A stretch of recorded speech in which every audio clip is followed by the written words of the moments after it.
तो पुरुष सिना दरमा पाइकी कि कौटू रोजगार कर आने दे दिए कि महिलाटा केमती संघर्ष करे घर भितर रोषे घर भितर महिला ही जाने आम भी आउ गोटे चिंता करा पड़ो जे कहीं रेट बढ़ुची कौन इे ऋण थी इे कौन घी खाइब कि तेणु बहुत जिनस अच्छी से काली आसी आम दोष लदी पारानी मुझे आज देखुली सोशल मीडिया रे जे खाद्य जिनस सब बढ़ला कस्मेटिक बढ़ला सब रेट बढ़ीगला किंतु आम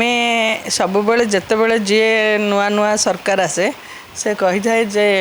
कौन गोटे ढग ना जे हाथी देवी घोड़ा देवी मो पेकाड़ी बजई देवी लोक मैंने सेमती कहीकि आग पलि आसती आसला पुणी लोकों गोटे पहाड़ छाट पड़े देखु बर्तमान जो रेट सब बढ़ला धनी कौन गरीब कौन जो मैंने भी बेग धरिकी जाऊँच 200 टंकार जिनस आनला बेलू बेग फुल हो पारुनी तेणु गृहिणीटे जितेबले खोजुची पियाजटे जिते खोजुची गोटे परिवाटे करने से जोटा दुईटारे पियाजरे करे से बर्तमान हाफ पियाजरे करने को पड़ू तेणु सब पुरुष लोक जानीपारे जे घर भितर कौन सर्टेज होची केते टंकार जिनस आसुची कौन रोषे होची स्त्री लोक मैंने ही घरटा चलाती तो पुरुष सिना दरमा पाइकी कि कौटू रोजगार कर आने दे दिए कि महिलाटा केमती संघर्ष करे घर भितर रोषे घर भितर महिला ही जाने तेणु बर्तमान जो रेटा है यहाँ मध्यवित्त परिवार तो से तो कौन लाभ कौतर भी पाऊना कौन पाऊना धनी धनी बाट रहिले मध्यवित्त वाला कौन बेनिफिट गवर्नमेंट रू पाऊना किंतु जो मैंने अच्छा बीपीएल कि एपीएल से तो मागणा चाउल पाईगले मागणा इलेक्ट्रिक बिल पाईगले से पाईगले से तथापि से भी एति जो रेट है से परिया आनिक ठीक टाइम ठीक से खाइबे भी दिन उल्टा खाइबे भी पारिबेनी चाउल सीना मागणा मिला कि परिवार तो सागर दरकार ना तेणु ए बेसी सफर होती मध्यवित्त परिवार कहीं से कौन बेनिफिट सरकार द्वारा पाऊना जहाँ से निजे खटती से ही चलती तेणु यहाँ समस्त को गोटे पिठिकी गोटे नात भाला भाया लगिला तेणु बर्तमान सरकार को अनुरोध करुँची जे जहाँ कहीकि आसी से कथाटा वाक्यटा को रक्षा कर निज सुभद्रा योजना आनुचंती एमिति अनेक योजना आनुचंती आ बहुत गुडा मैनिफेस्टो रे भी से माने कहिथिले ए सब कार्य करिबे सुनतु जो योजना आणतु से योजना रे केवल जो माने वीकर सेक्शन से माने ही बेनिफिट पाइबे आ धनी लोकंकर तो दरकार नहीं से महिला मानकर से 50,000 किंतु मध्यवित्त परिवार बहुत लोक मैंने निजको माने लाज लगे भाविकी से माने किछि ना ऊपर को जाई परछन ना तळ को जाई परछन तेणु 50,000 से माने पाइबेनी 50 केवल तार देखो क्राइटेरिया देखो कौ माने पाइबे जो मानकर किछि घर द्वार नाही जो मानकर आधार अच्छी अमक अच्छी विभिन्न जिनस अच्छी से मध्यवित्त किछि पाइबेनी केवल से जो माने पाउथले जो माने भोट दौले जो माने गरीब थिले तांकु ही दौचंती तो अन्य माने कहीं पाइबेनी एथरे बेनिफिट पाइबेनी कली जुगर से चलंती ठाकुर से ही सृष्टिकर्ता से ही रक्षाकर्ता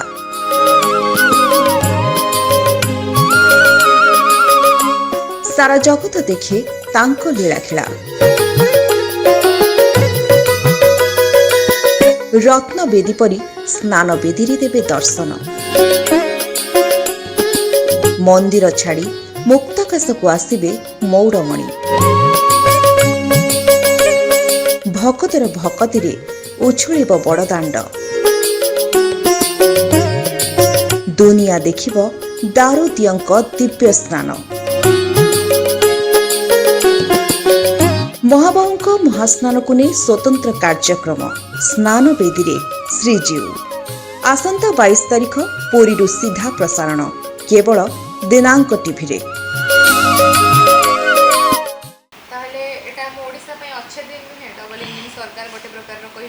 नहीं आउ गोटे जिनस देखु आम भी आउ गोटे चिंता करा पड़ो